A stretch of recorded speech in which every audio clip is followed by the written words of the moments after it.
Welcome, friends, it's the MovieFilm Podcast. The MovieFilm Podcast, enjoy the show.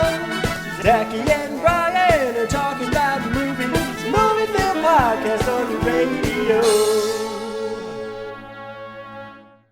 Welcome to Movie Film. This is episode 115B, I guess. I'm Zachy. B is for bonus episode. There you go. Yeah. And B is for Brian, whose voice you just heard. Heyo. So, Brian, we both saw Fate of the Furious. We did. And it's kind of, I mean, we couldn't just not talk about it. Oh, no, we gotta. We gotta talk about it. There's so much to talk. America loves the Fast and the Furious. It seems like the world loves the Fast and the Furious. I mean, this beat the previous record holder for opening weekend worldwide box office total. It passed The Force Awakens. This is the current champion. for another, like, 8 months. Yeah, until episode 8. One presumes. Right. But yeah, like over $500 million in one weekend around the world. I mean, this is the 8th installment in this series. And as we'll get into, this movie just gets crazier and crazier, like further and further from reality. Like, yep. It evolves what it is. Like, it started about street racing, and now this is a movie that has rocket packs in it. Yeah, and I mean, I think we're at a point where, like, if they told you, like, okay, hey, the next one they're gonna fight Godzilla, you'd be like, oh, okay, like, because we've just worked our way so slowly up to that. Yeah, and I mean, we'll get into whether or not that's a good or a bad thing, but I Sure. did, during a moment in this movie, I did imagine, like, what it would be like to go back in time and show them after the first one. We're like, yeah, we feel good about the work we did here. And then, like, show them the 8th movie and the things Right. that they're dealing with in that movie, if they'd be like, wait, what? Yeah. Well, so Fate of the Furious, just so that we can convey the tale of the tape, it made $100.2 million for its opening weekend, which some people say, oh my gosh, that's a big come down from Furious 7, which made something like 147. It's still $100 million for I mean, I feel like that's still an impressive feat when a movie beats that in a weekend. There's only a few movies that will do something like that. I mean, like a Harry Potter or a Star Wars or, like, specific Marvel movies. Not even all the Marvel movies. I Sure. mean, Doctor Strange made, I think it was 85 or something Yeah. like that. So, I mean, that's passing 100, especially these days. I still think that's pretty impressive. It's still a big deal. Yeah. So, as you mentioned, globally, it's made, let's see, oh my gosh, 190 million just from China. Whew, wow. That's just bananas. So this thing it's still a monster. The franchise is my gosh, it's not going anywhere. But we've still got a lot to talk about. Now, this is our third Furious movie that we've covered. That on we've this show. covered, sure. Yeah, right. So the times it's just moving right along. You know, Do we not do 5? we didn't because that was the year before we started doing the show. Wow, I didn't realize it was from that long ago. 2011. Yeah. Yeah. 2011. So, by way of context, and I've said this before, but I saw the original Fast and Furious in the theater, and back in 2001, and I left it in the theater. They kept making the movies. I didn't pay attention. To me, I was like, well, they're also making Bring It On sequels. I don't need to, you know. And then you guys were like, oh, you should watch Fast 5. You'd like it. And I did not watch that, but I watched the 6th one, and I liked it. And then I went back and I watched all the rest, and I was on board. I got it. I liked the 7th one slightly less, and then now there's Fate of the Furious. and I mean, we should do our non-spoiler reactions, right? Yeah, sure. Yeah, I don't know. I mean, that's my reaction. It's I didn't hate it, but I didn't think about it, the second I left the theater, you know? You know who you sound like right now? You. That's like probably literally something I've said. That's my imitation of Brian Hall. I mean, the thing is, I think that, like, what I said about Triple X, The Return of Xander Cage, is, I think, just as applicable here, where I feel like every movie Vin Diesel makes is like a monument to himself. You know what I mean? So there's no one sexier than Vin Diesel. There's no one faster than Vin Diesel. There's no one stronger than Vin Diesel, right? Yeah. And I feel like that was like egregious in Triple X. I feel like with this, there's a lot of that in this, and at some point, to me, it gets very tiresome. Mm-hmm. Because that in particular, that just the sort of the cult of Vin, sure, right? Especially because, like, he's like the least charismatic person in this cast. Yeah. I mean, don't you feel that way? Yeah. So to me, it's like, and we've lost Paul Walker too, and I mean, I really felt his absence watching this movie. You know what? Yes, I sounded like I didn't agree with you just a second ago. I absolutely do. I think the thing is, what I was sort of struggling in my brain was, he is the pillar of these movies, but what made him work? Yes, I'm sorry, Vin Diesel and his character Dom. But what made him work was the interplay between him and Paul Walker's character, Brian. Right. Yeah. So them together made something sort of interesting, but him on his own, he's not super charismatic. Yeah, and it's the thing is, it's everything revolves around him, and it's like Dom has every angle covered, and so it's like so okay, let's talk about the plot in a general sense. I think we're both at the same place here. I think so. I think I might not have disliked it as much as you, but I mean, the truth is, I didn't even really dislike it. Right. I was just kind of like, well, I mean, my reaction to this movie is, well, if you've been on board for this long, this isn't going to be the one that like turns you into the no column. Sure, yeah. But by that same token, if you've never gotten on board, well, this isn't going to be the one that wins you over. Yes. So it's aimed at the audience that's already there, and well, that's a pretty big audience. Apparently, yeah. That's my review. Right. So, I mean, you kind of have to play the ball where it lays, and it's like, I'm not going to compare this to, Casablanca, Right. But for what it is, it's like somewhere in the middle or I would put it like towards the lower end of the scale, but it's not the worst of these movies. Yeah, which is funny because I don't remember 4 very well. Sure. And just listening to someone else talk about it, they were saying it took itself too seriously. So it is funny because when you talk about the lesser Fast movies, let's say that one's on the lower end of the spectrum because I don't remember it very well. Yes. However, this movie and that movie are probably very different, right? Whereas this one is like cartoonish. So even though you might put it as the lesser of the films, like it's still very different than probably some of the other lesser of the series. And they tonally they just kind of bounce all over the place. The films. So the story here is that Dom and Letty, they're on their honeymoon, and then Letty's like, oh, you'd be a great dad, hint hint, right? and so Charlize Theron shows up, and she's like, Dom, I have like this thing that I'm going to blackmail you with, and now you have to work for me. Mm-hmm. And then we cut to the team is put together, and Dom, this is all in the trailer. Dom turns on them, and then now, oh my gosh, what's going to happen? Now the problem, here's the central problem with that as a premise is we know Dom's not going to have an actual heel turn. I don't want to derail your trajectory here, but I actually thought that was pretty clever of the trailer people. Because when you watch the trailer, I mean, even when you watch the trailer, he's not going to really be bad. But that's like the hook. Like, Dom's bad. No one gets it. What's going on? Sure. So that's why is he? I thought it was kind of cool because then when you watch the movie, from moment one, he's not into it.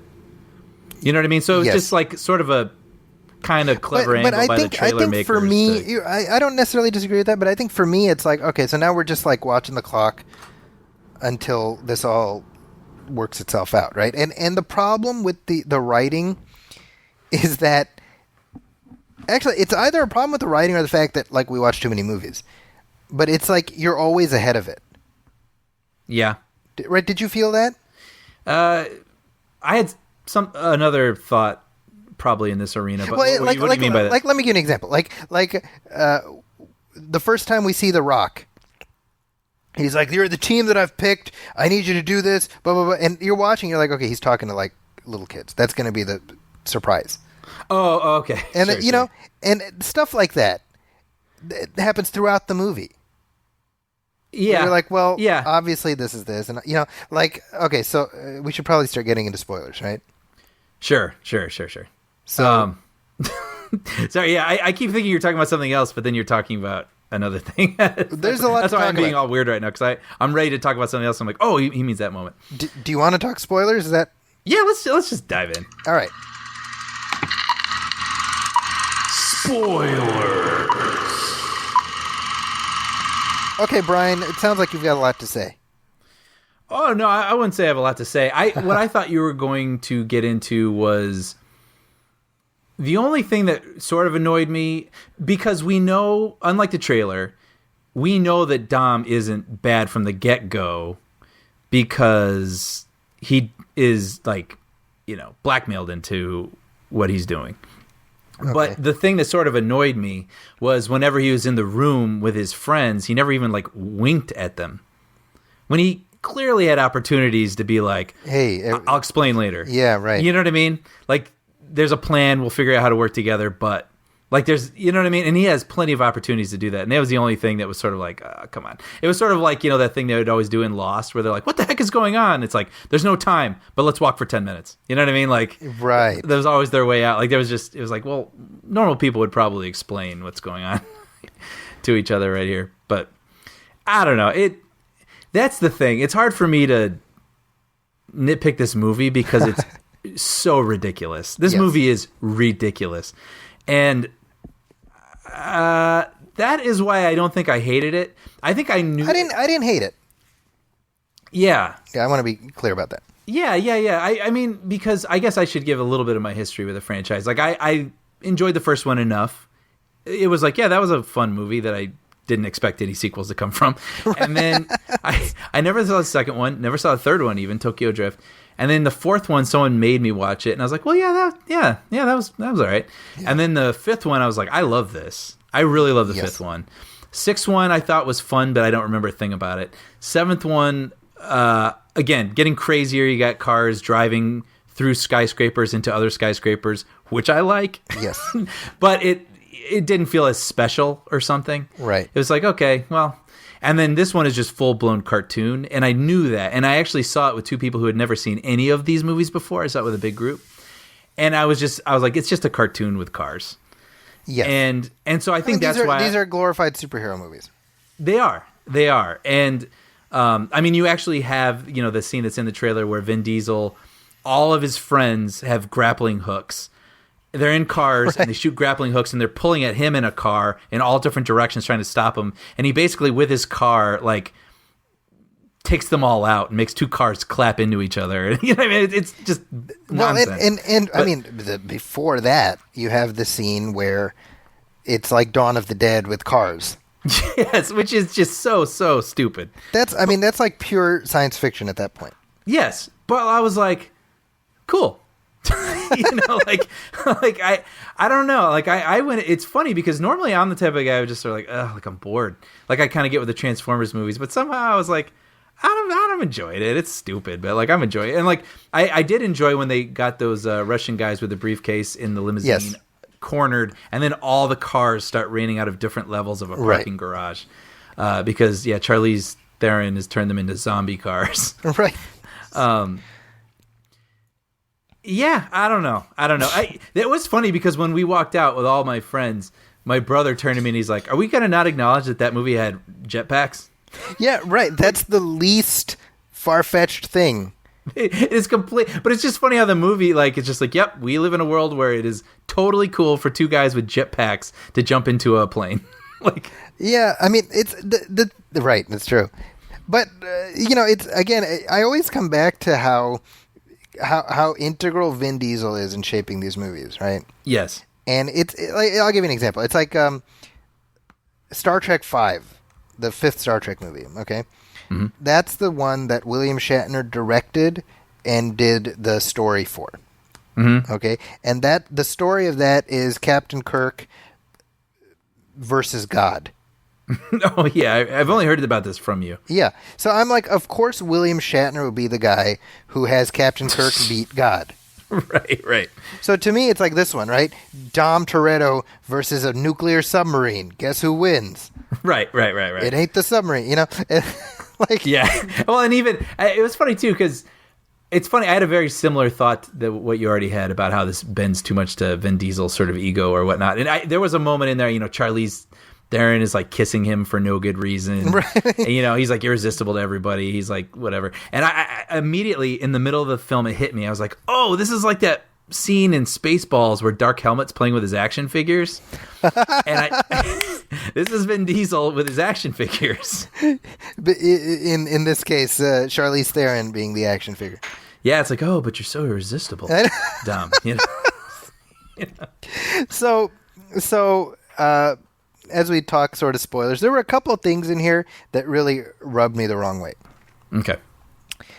Now, we mentioned Paul Walker's absence. That's kind of, I can't do anything about that, obviously. Mm-hmm. Although I did feel like calling out his absence was almost like, I almost wish they didn't do that. I'm glad you say that. I felt the same thing. Okay. I almost didn't want them to even bring it up. Yeah, because it's like, who could help Brian? No, we said we wouldn't get Brian involved. And immediately you're like, well, why would you say that? Right. Right? And that calls attention to the fact that in this universe, Brian has his family, whatever, but hey, Dom turned, we need your help. He'd be there. Right. You wouldn't be like keeping it from him. Here's the corollary to that. At the end of the film, when he presents his son, Dom... I'm so glad you're going. Yes. And he says his name is Brian. I was like, oh, okay. But there were people online who were like, it should have been Paul. Oh, that's interesting. And I'm like, why would it be Paul? That would be like, well, as far as this movie can, like world breaking. That makes no sense, right? Yeah, it makes no sense. They don't know anyone named Paul. Right. It's like, well, why would he name his son after Brian? Brian's still alive. It's like, yes, because we don't name our children after people who are still alive. That's just impolite. What are you talking about? It is funny, though. I will say, when he did say he was naming him after Brian, it was delivered and sort of received by the audience as someone who had passed away. So it was like, well, but that's it's sweet, but it was... But that's like the end of Furious 7, too. Right. Right? Like the way, remember if at the end of Furious 7 he's like, and I'll always remember you and you'll always be like, it's like, dude, he's just driving like around and circling back and then you're going to see him in like 5 minutes. Yeah. I mean, I'm just saying, I didn't have a problem with it, but it did sort of... It was. It's one of those like, okay, well, I get why they did it. I certainly don't think naming him Paul would have made even a lick of sense. I agree. I hadn't even heard that, but that's stupid, right? But that being said, the way they dispose of Elsa Pataki's character was because she's like basically an extraneous character they don't know how to resolve. Well, so here's the thing, because he sees her, like they open the thing up and there she is. I was like, oh, look, it's Elena. And then she's like, Dom, I have something to show you. I was like, if you show him your baby, you're going to be dead in 20 minutes. Right. I was like, if you show him that you have a baby. And I knew that's what they were going because this script is not subtle, right? So at the beginning, it's like, Dom, you'd be a great father. I'm not pregnant, by the way. Right. Right? So I'm like, Elena, if you pull out a son, you should say goodbye to Dom right now. Right. Right? So I'm just like, she was a main character in at least two of these things. Yeah. And I mean, they just iced her for no reason. It's funny because the moment when she was killed, I was like, well, that cleans up that. You know what I mean? Now you can have the baby and you can still be with Michelle Rodriguez and we don't have to worry about her. But you didn't see that coming like the minute she showed up? I wasn't thinking that. I was like, she is for sure going to die. There's no way this movie ends with Dom having a son with the mother still alive because, that's too messy. Right. So somehow we need to end up with him with Letty and a son and bye-bye, Elena. Right. I gotta be honest. If you have a choice between Michelle Rodriguez and Elsa Pataky, gotta go with Elsa Pataky. Sure. That's just me. I respect that. Yeah, like I was happy when she was killed off in the series. Michelle Rodriguez, I mean. Oh. Not Elsa Pataky. I was sad well, then if we're following the averages in this movie, she could be coming back. That's true. Yeah. Now, speaking of character deaths, okay. Next thing that really bugged me is we reintroduce Deckard Shaw, Yes. right? Who was the bad guy in the last one. He was really upset with Dom Toretto, remember? Right. Played by Jason Statham. Jason Statham. And he's really good in this, by the way. Yeah. The Rock has this line in the trailer where he says, "I will beat you like a Cherokee drum," which I say that now to random people. I don't deliver it as well. Right. So okay, this is in the trailers that now Deckard and Hobbs have to team up. Okay, fair enough. However, there's a scene where they're working on something, and then Hobbs pulls out like a letter of commendation that Shaw got, right? Mm-hmm. It's like Captain Shaw and saved the thing. And I was like, don't do it. Don't do it. Don't do what you're doing. I know what you're doing. Don't do it. Because they were setting him up to be redeemed. Right. And I'm kind of like, have we forgotten what he did in the last movie? I know. Like, right. Killed their best friend. He killed Han. Right. My rule for Shaw is the same as for Kylo Ren. If you kill Han, you don't get redeemed. Right. You know? I didn't even put that together. And he's Han Solo. That's the Sung Kang's character. Did you know that? No. He's Han Sol, like Korean Seoul. Oh, really? Yeah. Oh, I didn't get that. Yeah, because that character, I don't know if you knew this, he first appeared in Better Luck Tomorrow, the Justin Lin movie that kind of put him on the map. Okay. So when Justin Lin made Tokyo Drift, he just put that character into Tokyo Drift, but it's the same character. Oh, that's funny. I didn't know that. So there's already an expanded universe of Fast and Furious. Yeah. It's kind of funny. Well, it seems like they want to make an expanded universe with pairing up The Rock and Jason Statham as like a buddy. But apparently Vin Diesel's not too happy about that. Did you hear that? Yeah. Yeah, because apparently they shot some sort of little post-credit sequence for the two of them that could tease a potential pairing up. And the rumor is that Vin Diesel, it was shot without his knowing of it, and he put the kibosh on it. But doesn't that sound entirely believable that he would be upset about? Yes, right? It does. That's the thing, right? It's like certain stories you hear. It's like, it's like remember the rumors that were making the rounds about Trump and that P tape. Yes. Like that's who knows if that's true, but would you be shocked if that turned out to be true? Right. You wouldn't. Right? It's kind of the same thing. But so that was my point. I'm like, you cannot set this character up for redemption. He's gone too far. Right. And nobody even mentions Han. No one seems to. Yeah, exactly. Right. And that was so bizarre to me because I was like, because the end of the movie, we're supposed to be like, oh, okay, so at the very least, Dom's family is square with the Shaw family. Mm-hmm. They're like, he's at the table. It's like salud mi familia, right? Mm-hmm. Once you're at the table, that's like, you're in. You're in the fold. I had a big problem with that. I didn't even bat an eye, honestly. I did think about that. I'm like, did they forget that he like shot their friend in cold blood while he was on the street? Yeah. But I don't know. No, he blew up the car that he was in. But didn't he like walk up to him and like shoot him? No, he sets off like an explosion and it blows up. Oh, I have this image in my head. Maybe it's from another Jason Statham movie. That's what happens to Letty. Oh. You think? See, so hey, maybe they'll retcon Han's death. Maybe, yeah. And him and Shaw were working together, and he just couldn't tell anybody. If you retcon Han's death, then it kind of makes 7 feel like, well, what the hell was the point of all that then? Right. Right? Okay, and then, yeah, go ahead. Yeah. As long as I just want to bring this up, when him and Statham are yelling at each other between their prison cells, yes, and then The Rock pulls his concrete bench from the wall and starts doing curls with it. I was like, that's pretty hilarious. I mean, it's like, of course you would give The Rock that scene. Yeah. But I'm sure it was in his contract. That's kind of my point, though, is that you cannot have Dwayne Johnson in these movies and yet present Dom Toretto as the strongest and the toughest. Like, I just visually... Yes. Like Vin Diesel standing next to The Rock looks like me standing next to Vin Diesel. Right. I mean, that's not to say Vin Diesel's not a big buff guy, but I mean, come on, he's not The Rock. Vin Diesel's like an average-looking guy. Yeah. But if you were to watch these movies, he's the most desirable creature that God ever put on this earth. Right. Any movie that he's in. Right. That's what's so hilarious to me. Yeah, it is funny. I mean, it kind of cracked me up at the beginning, and I mean, hey, I'm getting older. I'm one to judge. But, like, this movie starts with, like, a 51-year-old man kind of acting like a petulant 20-year-old. Right. You know, like, rules of the street say, you know, we got to race. And I'm like, dude, you're like 50, man. Just, like, you become, like, the sad guy. Like, just, you know, like, I don't know. It struck me as kind of, like, we're past that now. Yeah, I mean, I just saw Triple X a few months ago, you know, and it's exactly like that, where he's skateboarding. Right.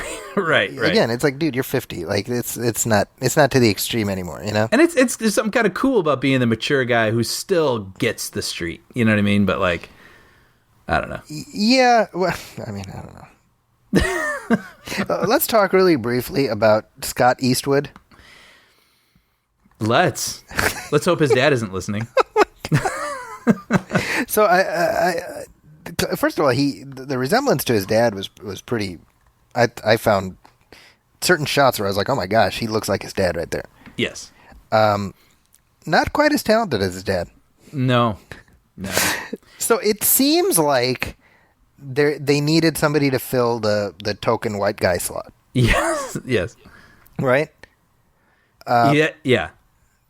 I mean, it feels like they're setting him up as a regular in these movies, but it feels like nobody likes him. Yeah, I mean, they like sort of shoehorned him into driving around with him at the end to show he's got skills with a right. Z. Yeah.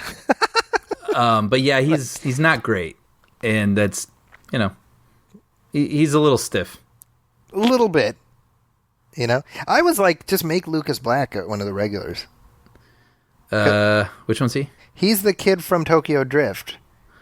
And he's the lead guy, the southern guy, the southern guy, and then we saw him in the last one. Not because he's a particularly great actor either, but I was just gonna say he might run into the same problem. Well, it's a lateral move, but at least people know him, right? He's sort of grandfathered into the franchise, and grandfathered literally, because I think he's like 72 now. Because he was playing an 18-year-old at the time, and he was like 34 in that movie. You know? Oh, really? I mean, he's pretty old, but that's kind of my thing. Is like, God. This, like, every time he was on screen, it drew attention to how he's not a very good actor and how nepotism is a thing. Right. You know? But then you look at Kurt Russell and you're like, man, this guy, like, he just walks in and makes it look easy and collects his check on the other. He just walks through, does his lines, and walks right out, picking up his check on the way out. Yeah. And they get it in one take, whether they're recording or not. Right. Wait, as long as we're talking about that moment, this is a question I have for you. So they're in the room with Kurt Russell and Scott Eastwood, and they're being briefed on everything that's going on. And then Charlize Theron and Vin Diesel come in, and they throw these, like, what do you call them? Concussive grenades, or what are those called? Whatever. These, like, things that are supposed to, like, knock your senses out or something. Right. And then they just start shooting all the glass, you know, Die Hard style. Right. And then they leave. And then there's a scene where they've regrouped, but all the glass is back up, and they're just, like, sitting casually with their feet up on a table. And I was like, wait a minute. Like, I thought this room got destroyed. Was that a huge continuity error? There was an adjacent room exactly like that. It was just we didn't see it in the previous shot. Okay. They just moved everything over. It's like Springfield when they just moved the whole town over. Right. Yeah, I think you know, it's funny because I made a comment about Jason Statham's character development, and people are like, what, you want character development in these movies? And I'm kind of like, well, I want consistency in these movies, you know. But I think you looking for continuity from scene to scene might fall into that same. Speaking of, we have the pretty great idea of the wrecking ball. Yes, right at the beginning, taking out a bunch of cars. How far ahead did he plan that? I mean, how far ahead did they plan it? There's really only a small radius that ball could truly take out. I mean, the physics of this ball don't make any sense because it basically like drives itself down the street instead of working in like an actual semicircle as it swings like a pendulum. Right. But you know, whatevs. But then it was funny. Yeah, because that was my thought. I was like, did Tej get up there? Like, 3 days in advance, and so, like, how much work went into having it ready to go that way? Yeah, and it had like the smiley face on it, right? It's sort of like so it was like, I mean, someone had to buy a lot of yellow paint. Yeah, that's some effort. Yeah. And then when it comes back, and even though they've driven very fast further down the street, it happens to hit the same area that they're in. Yeah, it seems it's a lot of work. A lot of work for not that much payoff, you know? Yeah. But it was cool. Which I guess that's pretty much our reaction to this movie. ... But it was cool. Yeah, I don't know. Like, you know what? Actually, I loved. I'm talking about a movie I actually kind of liked too. By the way, I'm just like having fun picking it apart. Yeah. So it also starred as the villain Angelina Jolie from Gone in 60 Seconds, which I thought was really cool. Sorry, that took a second. Right? I mean, she looks exactly like her. She transferred her hairdo over to Charlize Theron. Yeah, I mean, this character. I think Charlize Theron and Angelina Jolie, if they switched places in some of these movies, we wouldn't even notice. Like from shot to shot, I'm saying. In this one? Yeah. I mean, she does some of the roles they each do, like Atomic Blonde is Charlize Theron, right? If like you had one scene where it's Angelina Jolie. Oh, I see. Nobody would notice. Right. Because they just play the exact same roles. That looks kind of cool, though, by the way. No, it doesn't look bad. That's not what I'm saying. Yeah. But they do kind of, like, they both have, like, their niche. Sure. And then for shits and giggles, you put, like, Scarlett Johansson in there, too. Yeah. I kind of want to see this now as an experiment. Where just have all three of them, like, in 3 subsequent scenes as the same character and see if anybody notices. You could go just based on what we were talking about with Tommy Wiseau or whatever, and he made that movie, The Room, with the digital camera and the film camera side by side. So maybe you shoot an entire movie 3 times with 3 different actresses, and then you just swap different shots with different actresses and see if anybody notices. I think you could, and I think a big chunk of the audience wouldn't. Is my point. Yeah, I gotta say, I never considered myself the hugest Charlize Theron fan. I wasn't not a fan. I just didn't think about it very much. She just happened to be in movies I like from time to time. But I mean, from Mad Max to this to Atomic Blonde, I'm like, I'm enjoying seeing her in these action movies. And by the way, how are you going to put Furiosa in a Furious movie and you don't put her on behind the wheel of a car? That was something I had written down that I was just about to bring up. I was thinking it was going to be awesome to see her in this movie. Like I said, I was all primed from the Atomic Blonde trailer, which it was fun watching her kick butt. But then in this movie, I was like, oh, this is like one of those things where she showed up for like a week. Yeah. And was in a room just talking to a screen over and over. And like there's the scene that was kind of cracking me up where it was her versus the hacker person from the Good Guys team, the woman from Game of Thrones. And it's like, really all they did was film her probably for 2 hours looking at a screen going like, well, wait till she gets a load of this. Yeah. Oh, she's good. But has she seen this? You know, like those sort of back and forth sort of things. Like that's unfortunately what she's kind of relegated to. That's basically it. Yeah. Yeah. So kind of like Kurt Russell walks in, walks out, picks up her check on the way out. Yeah. But I mean, she's memorable because she's memorable, but she isn't given a lot to do. Sure. Yeah. I did like that they found a way to work Helen Mirren in because I think she herself has expressed her desire to be in these movies. Yeah, that was fun. You know? That was fun. And she got a couple laughs. And I for me, that was my first... I was like, okay, this is where it's headed. I was like, she's going to be the mom, and that's how we're going to bring back Deckard. Right.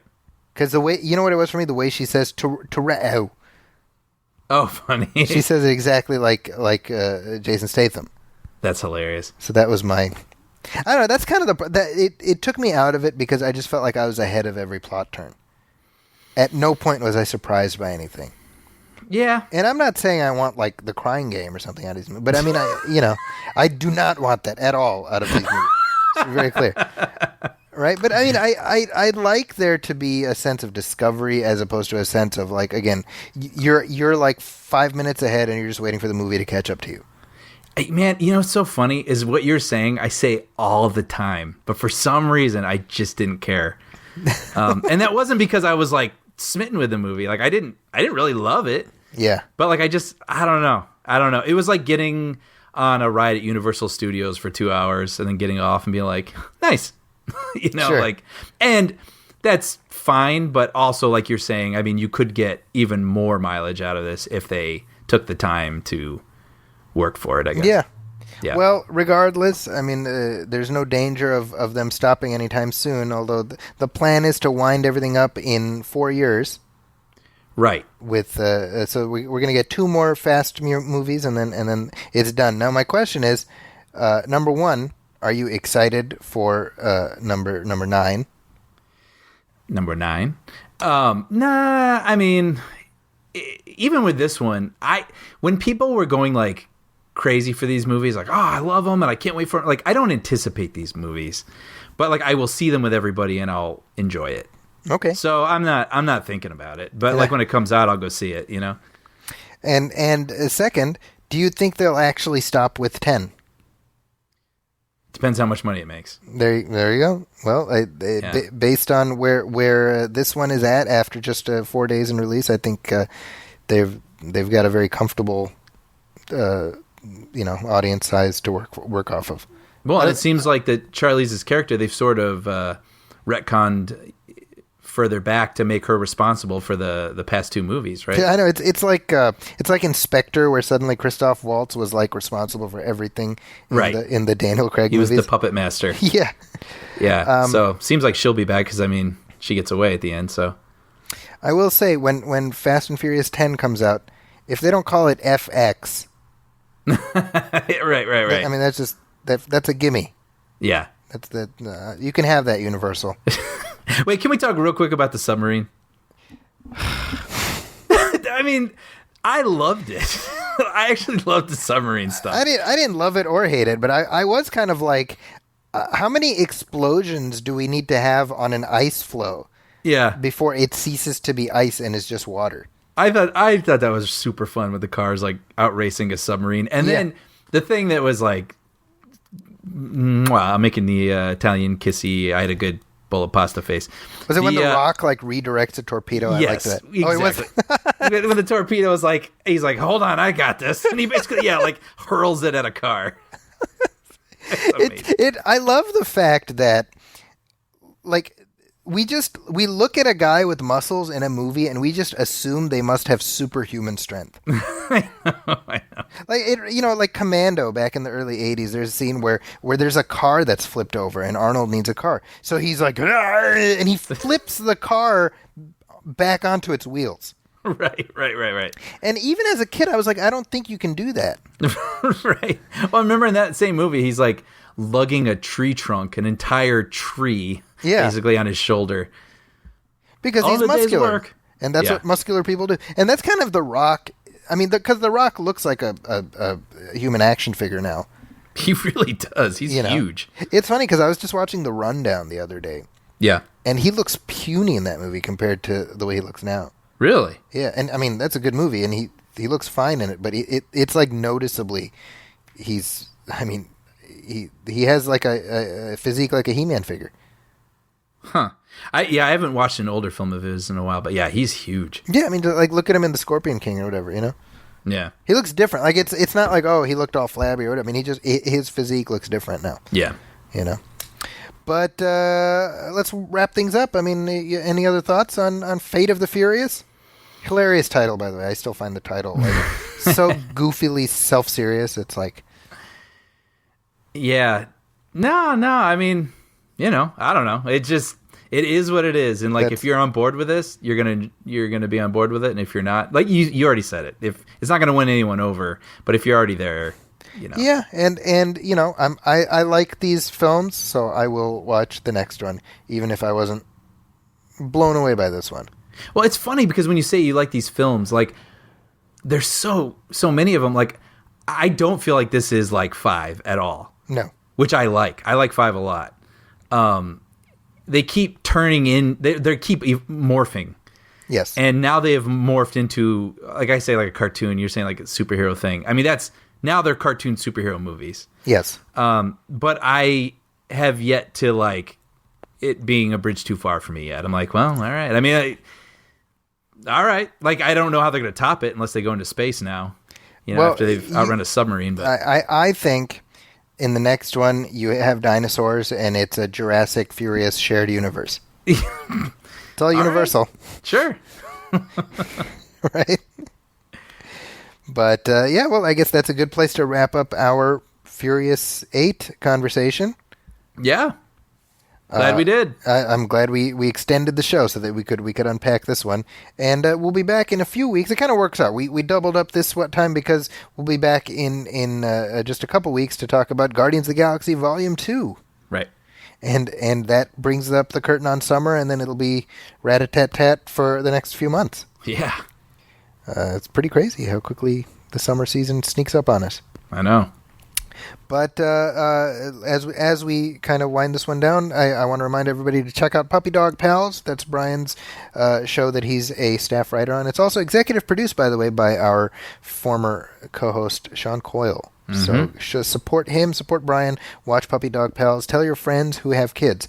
I have not seen it as of yet, but I'm going out on a limb here, Brian, and I'm assuming it's worth putting my name on. Yeah. Lending my brand to. I don't think you'd be disappointed.